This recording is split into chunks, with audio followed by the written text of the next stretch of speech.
Welcome to the Design Vault, a show about the past, present, and future of design. The Design Vault is a conversation hosted by Albert Shum and Tamer Abanami, reflecting on iconic products and ideas from the past and rethinking them from new perspectives. Welcome to the Design Vault podcast, a podcast that looks at iconic products from the past, discusses their context today and how they might be relevant in the future. I'm here with my co-host, Albert. Albert, how you doing? Good. How are you? I'm good. Today's episode is about the Motorola Razr V3, and Motorola can be said to have invented the mobile phone category. It was one of the companies that influenced the development of the category, having transitioned from pagers. But first, let's go over some of the basics. It was designed by Paul Pierce. It was released in 2003, and at that time, it was the thinnest mobile phone and a cultural icon. It was a good example of integrated design, branding, storytelling, in addition to the engineering. Albert, can you expand? You had a lot of, when we discussed this episode up front, you had a lot of interesting kind of ideas of why this product was significant. Yeah, and I do want to expand on the cultural icon part. I think sometimes, at least in my career, I've looked at brand is your product and product is your brand. That's kind of a theme throughout some of the projects and products I've worked on. But I think the Motorola Razr really epitomized this idea of branding and how do you communicate and elevate a product beyond just the utility. Of course, it's a great mobile phone. It was one of the thinnest, actually, if not the thinnest phone. But what it did also was create this almost luxurious item, this premium product that people coveted. Oh, I need one of those versus want. And again, we could all debate want versus need, but I think when a product can be transformed from being purely the functional to something that's emotionally connected to your customers, that creates more value. And obviously, I think the Motorola Razr transcended beyond the product category to be something that everyone coveted. And that's a really fascinating aspect of design, and looking forward to the conversation on how that was developed. Yeah, there's so much to get into here, and we're fortunate to have Moni Wolf, who was a designer at Motorola, who had a front seat into the development of the Razr. I think her story is very interesting, as we'll hear what it was like at Motorola at the time, especially as it was transitioning from pagers to mobile phones and how this product came to be. Specifically, what kind of environment could encourage designers to design breakthrough products, I think is interesting. And Moni is one of the most thoughtful designers I've worked with, but has this ability to wield optimism as a force when things get hard. And I find that inspiring. It'll make more sense when you hear her speak. And I think her story is inspiring to any early in career designer. So let's jump into the interview and listen to what Moni has to say about how the Motorola Razr came to be. It's quite fascinating. Hey, everybody. Welcome to the Design Vault interview. We have a special guest today we're excited about. Albert, please present our guest. We have such a wonderful guest who I had the pleasure of working closely for quite a bit of time, especially during the era of mobile. Our guest is Moni Wolf. Yoo-hoo! Hey, everybody. Hey, Albert. Hey, Tamer. So good to see you again. Welcome, Moni. Welcome, Moni. Thanks for making the time for us. Oh my God, of course. We're big fans of you, having met you many years ago, worked with you, and really excited to get this conversation going. You have done a lot of amazing work throughout your career, but today we're really going to focus a lot on the chapter you spent at Motorola. Can you tell us how you came to join Motorola? Started there, I think it was 1995, and I was not even 30 yet. It was an incredible experience. I was just amazing. I was a very typical senior industrial designer. I did my master's at Ohio State University and had my son shortly after my master's, moved to Detroit. Wow. To marry my then boyfriend, who was transferred from Porsche Engineering Services in Stuttgart to Detroit. And we stayed there for, I think, about a year and a half or so.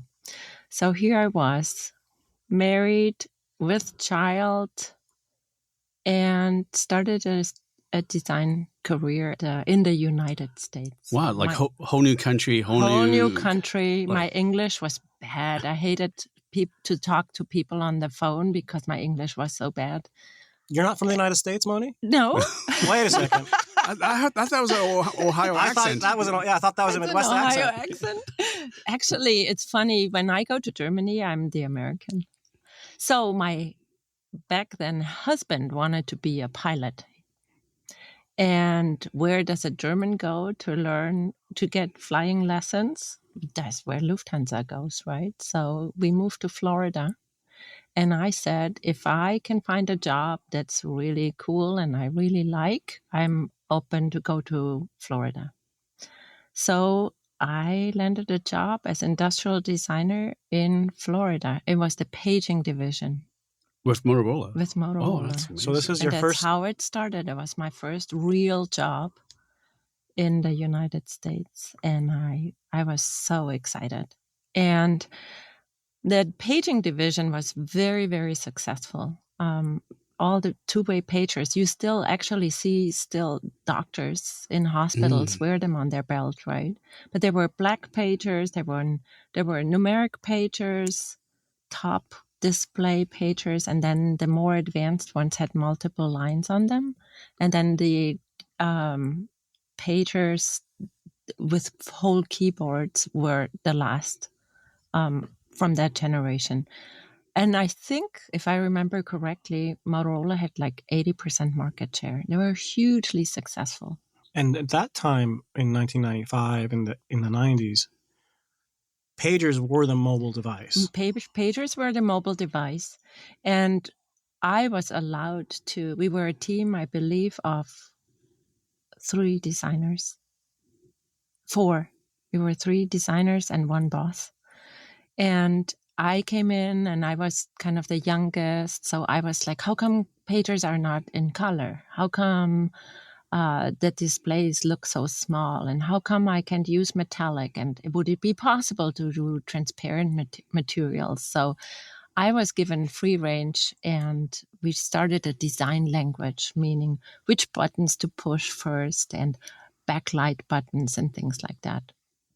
And then after a few years, over one Christmas, at least how I remember it, the paging business went belly up because phones were becoming more popular. And instead of having a pager, you could simply text someone on the phone. And the paging business was dead overnight. So a lot of times in business, when a company is very successful in a product category or a product concept or a product like pagers or any kind of product, and then the market is moving and the technology is moving to another type of product, they really can't keep up. But in Motorola's case, it seemed like they came in with real serious investment in mobile phones. Is that true? What was your experience from the inside? I think so. So the mobile phone divisions were in Schaumburg and Libertyville. That's our area around Chicago. And I remember Rudy Krolop. He was the first industrial designer who was hired into Motorola. I think he was a senior designer and who later became a director. And a super fun guy, super enthusiastic. And Motorola, in the beginning of its history, a cell phone was as big as it just barely fit into the trunk of an American car. And then in the 80s, I think Rudy Krolop was part of that. They came up with the first phone. It was what we call like a brick or a candy bar. And if I remember correctly, must have been like 1.5 feet tall and really heavy. Like you needed to have a backpack just to put the phone in it. And Rudy developed that. And then he was a super visionary, and he was still in charge of the team when they came up with StarTech, this very new phone that was a flip phone. Yeah, that was very thin and had an antenna. It was kind of the James Bond phone. Yeah, I remember the antenna, you could pull it out. You had to pull out the antenna. Yeah. But that was the phone of its That was time. the phone of the time. And I remember it was like $3,000 or $4,000. Yeah. Yeah. StarTAC. You could get it in black or in black. And what was that transition? So you went from pager to Yes. mobile? Is that your journey? Yeah, that was it. So it's been so long, but paging didn't do well. And we were like 3 or 4 people. My boss left and I was becoming the manager of the design team. And funny enough, Albert, you two both know this next huge step in Motorola and who that big leader was. So the company decided to hire a VP of design. And this is Jim or? And that was Tim Parsi. Tim. Oh, Oh, Tim. yeah. All right. So Tim Parsi came on board Yeah. and he had to make a mark, right? So, and I was like, Tim, you know Tim, right? Yeah. He has a vision. He goes after it. Was And Tim at Apple before? I can't remember. he was at Apple before, but it was in a different company in Right. Chicago before he then took on Motorola. So I remember saying to Tim, I said, Tim, you need to give me a chance before you judge me, before you have your opinion about me. Give me whatever challenge you want to, and I will show you who I am and what I can do. Because we were like the gerbils in paging, right? No one wanted to know anything about us. And I said, you can fire me, but first you need to give me a chance, which he did. That's great. He fired you? He did not fire me. He gave me an opportunity. He sent me this email saying, what do you know about postponement? Postponement? Postponement is basically when you manufacture a design system so that in manufacturing, in assembly, you can create multiple versions. Oh, it's almost like right? modular. Modular. Almost like a design system. It's a design system. So my job was to come up with a presentation that I would give in Libertyville 3 weeks later. And I said, yep, I'd love to do it. And I bought all kinds of books. And it's almost like creating a chassis that you could it's use. A chassis, it's an assembly lines, it's what does it mean? What can you change? What can you not change? And it was important because if you had a phone, let's say the Razr later on, right? You needed to do a unique version for Singular and a different one for T-Mobile, all the right? Mobile carriers. So your postponement strategy was really important. So the postponement strategy was not just the design, but there was also the mechanical engineering and the designing for manufacturability, correct? Exactly. And what do you call it? Supply chain. Right. And I gave this presentation. I put extra time into building beautiful PowerPoint slides, minimalistic, a lot of white space, awesome pictures. And I nailed the presentation. And he's like, wow, that was really good. And I said, I told you. And I think that started my credibility. And that ultimately really made me a candidate to grow the Milan Design Center. So I was a female mother expat. In a whole new city. In a whole new city. Whole new country. Close to home. It's still, not far from Germany. It's different language, And on top of that, the Milan Design Center was a new thing at the time? Or how did that come to be? It was a new thing, I believe, just before. It was this wave about, okay, we need a VP for design. And Dan Williams was actually the person who led design between Rudy and Tim Parsi, and they decided to have a design center in Europe. And they picked Milan for it. The business team was in the UK, in Basingstoke, like an hour away from London. And they decided to have the design center in Milan. And so by the time I went there, they already had like 6 people, and they had picked a place. And what was the remit? Like, what was the scope of the design center? So our job was to be the representative of Motorola in Europe and emerging markets, Africa, China.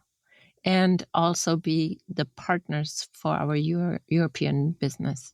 But it turned out too, like in Italy, back then at least, unless a design met a certain bar, people would ignore it. So we became the people who did trend forecasting or influenced trend forecasting. We applied color, material, finish.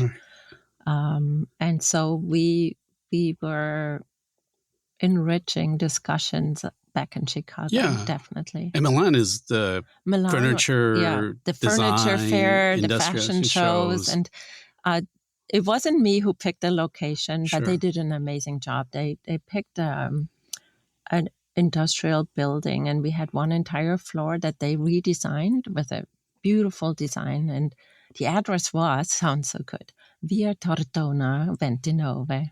And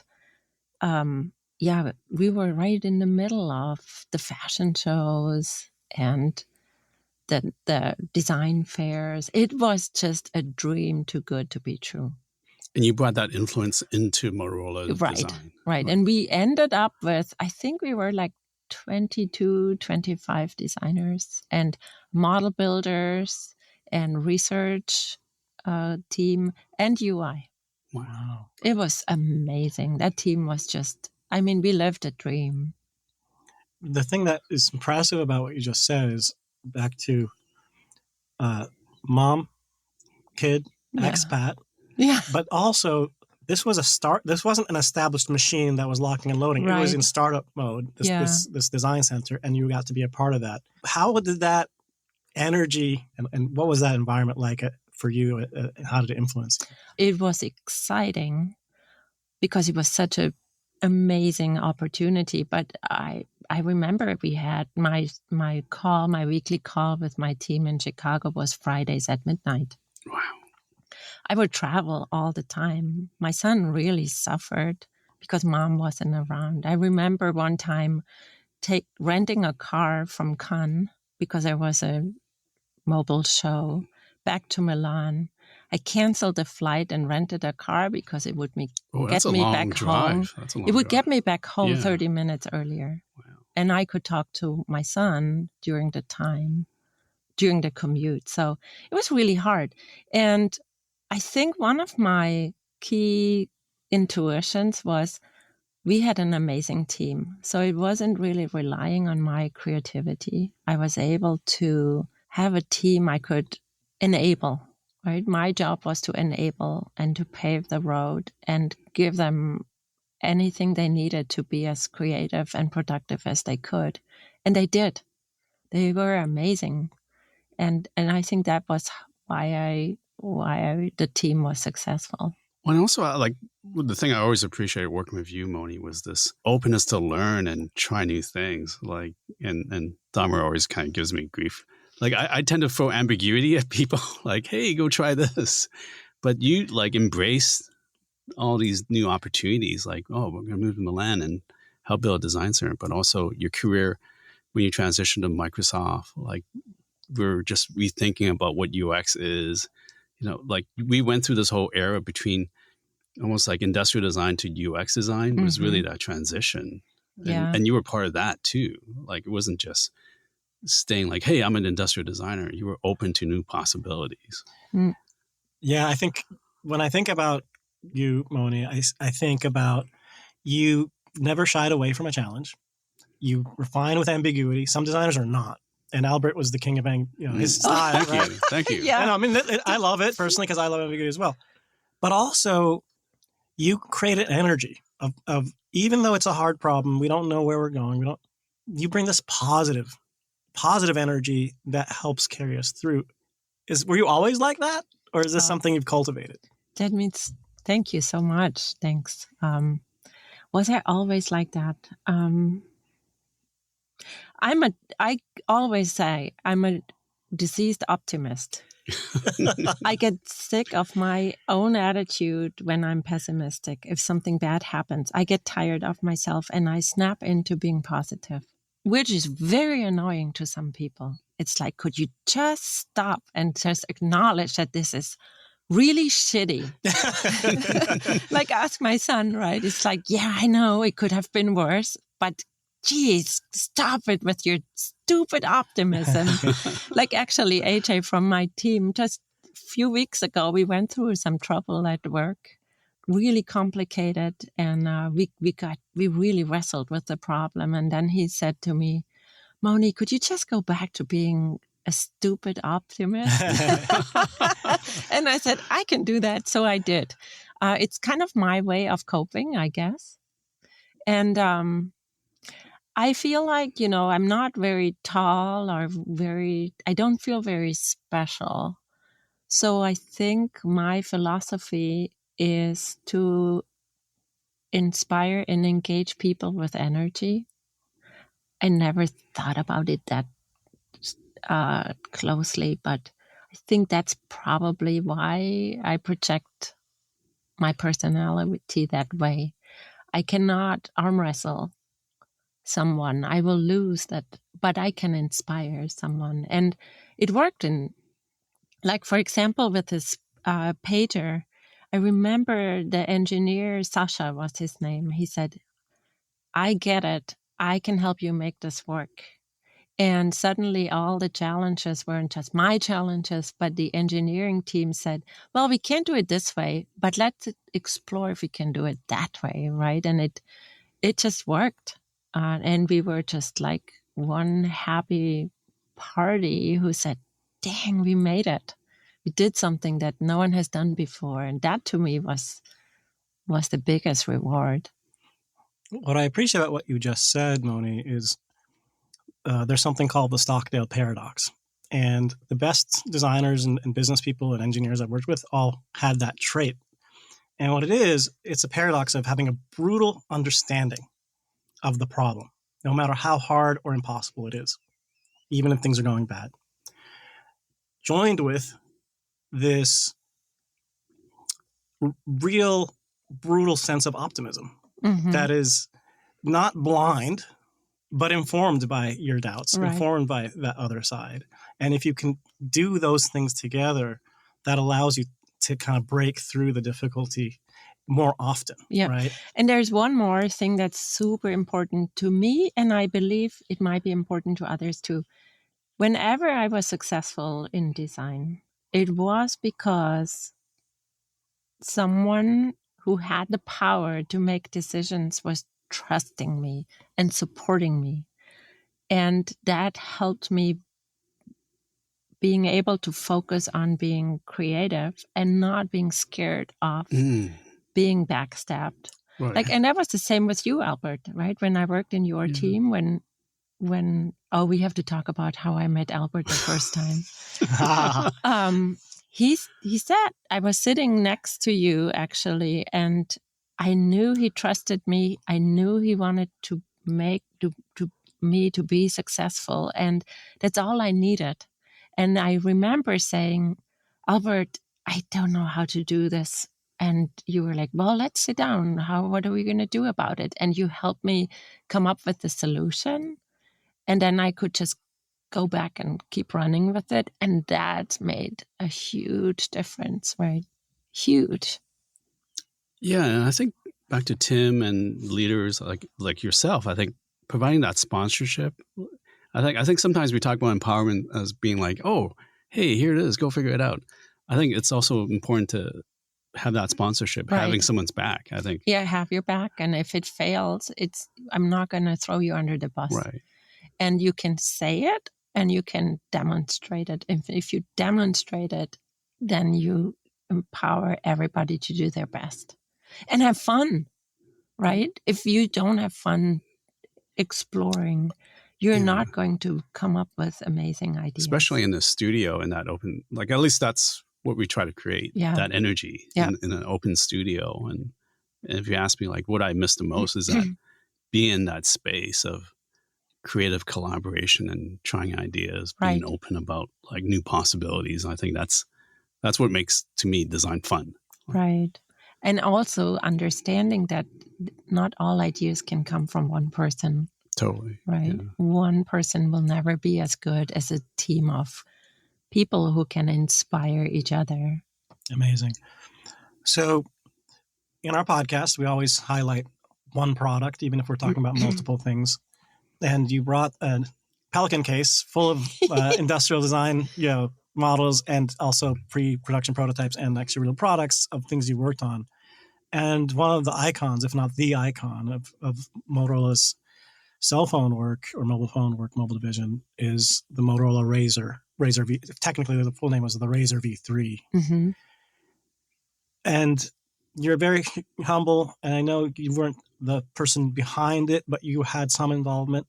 I would love to hear from your perspective how that came about, because Pager's division got shot down. StarTech was a great start, but now we're moving forward, and this was the phone that was just a monster in sales. It was a cultural success. It was a fashion icon. Yeah, it was the icon of Motorola. It was a huge icon, yes. I can tell you my version of the story, what it looked like from my end. So Tim Parsi, first VP ever of Motorola, needed to make a mark. Engineering were really bright cookies, right?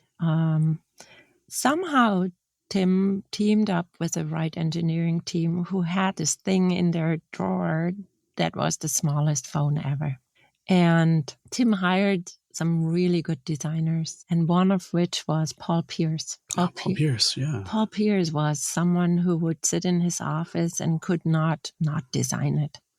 And he would just work at things day and night and not go home, forget to go home. And he was a director, one of 4 directors, I believe, that Tim hired. And his product was the Razr. Of course, he had a whole team behind it. He figured out the antenna. The antenna is actually down here in the chin of the device. He figured out how to have a metal phone, but not cover the antenna with metal. Like the chin, as we call it, is actually plastic. That's how they came up with the keyboard, the design language, how to make it appear as flat as possible, how to make the display appear as large as possible, how to have a shape that allows you to operate the phone with one hand.